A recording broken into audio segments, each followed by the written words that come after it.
The appraisers stopped writing halfway through the survey and stood very still in the middle of the south field. He'd been walking the property for 2 hours with a clipboard and a soil map, marking fence lines and drainage grades. Standard work. I'd hired him to get an independent valuation before making any decisions about the land. He crouched down, picked up a handful of dirt, rubbed it between his fingers. Then he looked at me. "Mrs. Decker, do you know what's under this land?" "Dirt," I said, "and clay, probably. It floods every spring." He didn't smile. "Have you ever had a geological survey done on this property?" "No, it's a farm. Why would I?" He stood up and brushed his hands on his pants. "I'm going to finish the surface appraisal today, but I need to ask you something, and I need you to think carefully before you answer. All right? Has anyone approached you about buying this land in the last 2 years? Anyone at all?" I thought about it. Travis has been pushing me to sell since his father died. Not family, outside buyers, companies, anyone offering above market. There was a letter 6 months ago, a company I'd never heard of offering to buy the mineral rights. The appraiser closed his clipboard. "I think you need to talk to a mineral rights attorney before you talk to anyone else." I should tell you about the land. Jean Decker bought the property in 1996, 160 acres outside of Elko, Nevada. High desert, clay soil, sparse range grass. Not pretty land, working land. He ran a small cattle operation and grew alfalfa in the irrigated section near the creek. I married Jean in 2002, his second marriage, my first. I was 34, he was 40. His first wife had left when the boys were small, moved to Reno, and didn't come back. Travis was 12 when I arrived, Michelle was 9. They never called me mom, I never asked them to. I worked that land for 22 years, fed cattle at 5 in the morning, mended fence in July heat, drove the tractor when Jean's back gave out, filed the taxes, managed the accounts, negotiated with the feed suppliers. But to Travis and Michelle, I was always the second wife, the woman their father married after their real mother left. I wasn't a Decker. I was a guest who stayed too long. Jean died 18 months ago, aortic aneurysm. He was in the barn at 6 in the morning, and by 6:15, he was gone. No warning, no goodbye. Just a man who was there and then wasn't. The land went to me. Jean's will was clear. But within a month, Travis was at the kitchen table with a real estate listing he'd already pulled. "It's time to sell, Lorraine. You can't run this place alone." I could. I had been running it for years when Jean's back got worse, but Travis didn't see that. He saw a 56-year-old woman sitting on property he wanted to cash out. Travis was 34 and had never worked the ranch. Not really. He'd drive out from Reno twice a year and walk the fence line like he was inspecting it. He'd talk about the property's potential, meaning what it could sell for. Michelle was 31, lived in Boise, and was quieter about it, but no less focused. 2 months after Jean died, she called and casually asked how much the property was appraised at. When I said I hadn't had it appraised, she said, "You should. You might be surprised." I didn't realize then that she'd already contacted a real estate broker. I found out later. The pressure built slowly. Travis sent me market comparisons for rural Nevada properties. Michelle forwarded an article about a woman who sold her ranch and moved into a nice condo in Henderson. They weren't asking me to sell. They were building a case for why I should want to. But I didn't want to. That land was the only home I'd known for 22 years. I buried Jean on the hill behind the barn, next to the cottonwood he'd planted the year we married. Everything I'd built was in that soil. So I did the one thing that made sense. I hired an independent appraiser, not to sell, to know. His name was Dale Merrick, licensed land appraiser, 40 years in rural Nevada. He'd valued everything from cattle ranches to mining claims. I expected him to tell me the property was worth around $300,000, maybe less. I didn't expect him to stop in the south field and ask me what was under the ground. Dale finished the surface appraisal that afternoon. He sat at my kitchen table with his notes spread out and a glass of water he hadn't touched. "Surface value is approximately $290,000, he said. "That's the land, structures, water rights, fencing, standard for the area." That's about what I figured. Mrs. Decker, I need to be honest with you. I've been appraising land in this county for 40 years. The soil composition in your south field and the clay deposits along the ridge are consistent with lithium-bearing formations. This region has been under geological review for the last several years. 2 properties within 15 miles of yours have already been leased for mineral exploration. He pulled out a folded map and pointed. Your property sits in the middle of what's called the Kings Valley Lithium Belt. The companies know it. The geological surveys are public record. I didn't know any of that. No, and that's what concerns me. He paused. You mentioned a letter offering to buy your mineral rights? 6 months ago. I didn't respond. I thought it was junk mail. Do you still have it? I went to the drawer where I keep things I'm not sure about, filed behind old insurance statements and seed catalogs. A single letter on company letterhead, Ridgeline Resources, LLC. Dale read it, set it down. This is a lowball offer. They offered $180,000 for the mineral rights on 160 acres of land that may be sitting on one of the most significant lithium deposits in the state. How significant? That's what you need a geologist and a mineral rights attorney to tell you, not me. I called Martin Hale the next morning, mining and mineral rights attorney in Reno, recommended by Dale. I'd never spoken to a mining attorney in my life. I wasn't sure I'd ever said the word lithium out loud before that week. Martin listened for 20 minutes without interrupting. Then he asked one question. Mrs. Decker, who owns the mineral rights on your property? I assume I do. I own the land. In Nevada, surface rights and mineral rights can be separated. They often are, especially in areas with mining history. I need to run a title search before we go any further.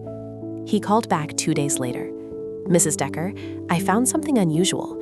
The mineral rights on your property were separated from the surface deed 12 years ago. They were transferred to a separate holder. My stomach dropped. Someone else owns what's under my land? No, you own it. The mineral rights were transferred into your name specifically, not the family name, not a trust, your name alone, Lorraine Decker. I sat down. Gene had done this 12 years ago, without telling me. He had separated the mineral rights from the surface deed and placed them solely in my name. Why would he do that? Martin asked. I knew why. I'd known Gene for 24 years. He was a man who planned for weather and drought and equipment failure. He planned for every disaster he could imagine, including his own children. Martin arranged for a geological survey. A team from the Nevada Bureau of Mines and Geology came out with their equipment and spent 3 days on the property. They took core samples, tested the clay composition, mapped the subsurface formations. The results came back in 2 weeks. The lithium concentration in the clay deposits beneath my south field and the eastern ridge was commercially significant. Not the richest deposit in the state, but substantial, consistent with the broader lithium belt that mining companies had been quietly acquiring rights to for years. Martin sat across from me at his office and laid out the numbers. Based on comparable leases in the region and the geological report, the estimated value of a mineral rights lease on your property is between $3.8 and $4.6 million. That's the signing bonus alone. Royalties from production would be additional, potentially for decades. I asked him to repeat it. $4.2 million is a reasonable midpoint estimate for the lease. You would retain ownership of the mineral rights. The mining company would pay for access. I thought about Travis's real estate listing. $290,000 for the surface, split 3 ways with the stepchildren he assumed would inherit. He'd have gotten maybe $95,000 each, and whoever bought the land would have gotten the lithium beneath it. The company that sent you the letter, Ridgeline Resources, offered $180,000, Martin said. They knew exactly what they were buying. They were counting on you not knowing. That night, I sat in Gene's chair by the window and looked out at the south field. The same field I'd crossed 10,000 times. The same clay that stuck to my boots every spring. Gene had known, maybe not the exact value, maybe not the word lithium, but he'd known the land was worth more than surface value. He'd grown up in mining country. His father had worked the copper pits in Ely. Gene understood what was under the ground, even if he never dug for it. 12 years ago, he'd gone to an attorney and separated the mineral rights, put them in my name alone. Not in a family trust, not split between the children. Mine. He did it because he knew what Travis and Michelle would do the moment he was gone. Sell. Fast. Without understanding what they were selling. Or worse, understanding exactly and cutting me out. Martin pulled one more record during the title search. 6 months before Jean's death, someone had contacted the county assessor's office requesting information about the mineral rights on our property. The request came from a real estate broker in Boise. Michelle's broker, the one she'd hired without telling me. She hadn't just been pushing me to sell the surface, she'd been researching what was underneath it. She just hadn't gotten far enough to discover that the mineral rights weren't attached to the surface deed anymore. Jean had moved them 12 years before she ever thought to look. I told Travis and Michelle on a Sunday. I drove to Reno and met Travis at a coffee shop. Then I called Michelle on speaker so she could hear it at the same time. I had the property independently appraised, I said.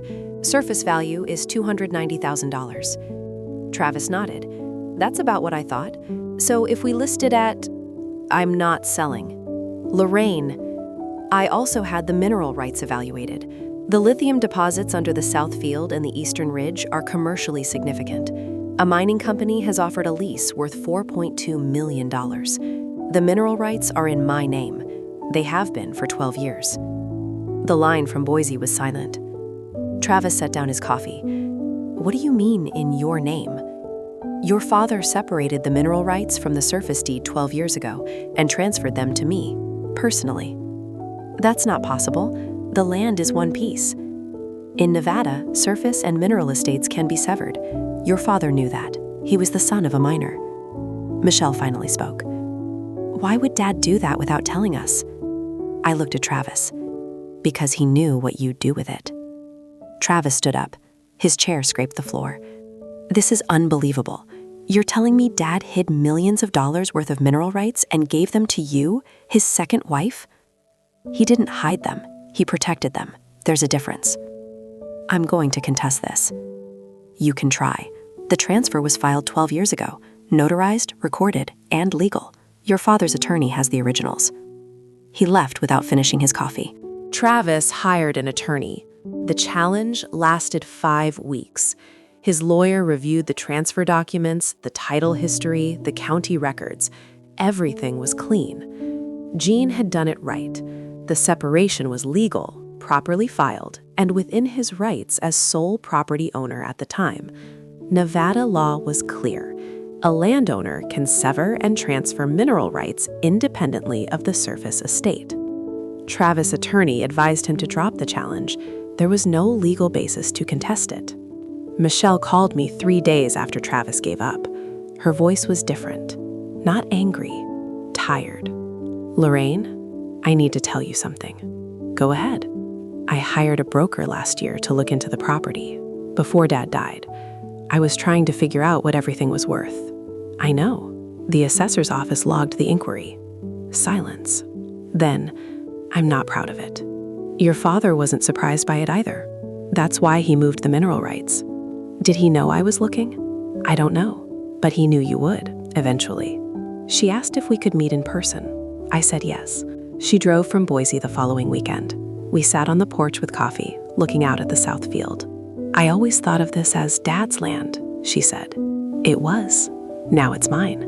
I know. She held her cup with both hands. I think I'm only starting to understand what that means. I signed the mineral lease 3 months later. $4.2 million signing bonus, plus a 5% royalty on production. Martin negotiated strict surface use provisions. The mining company could access the South Field and the Ridge, but the house, the barn, the Cottonwood Hill where Jean was buried, and the irrigated section near the creek were all excluded. The cattle still graze. The alfalfa still grows. The land is still a farm. The money went into a trust, my trust. Martin helped me structure it. I set aside a portion for the property taxes, the fence repairs, the things Jean always worried about. The rest is invested. Travis hasn't spoken to me since the coffee shop. He sends Michelle to ask questions. I answer the ones that deserve answers.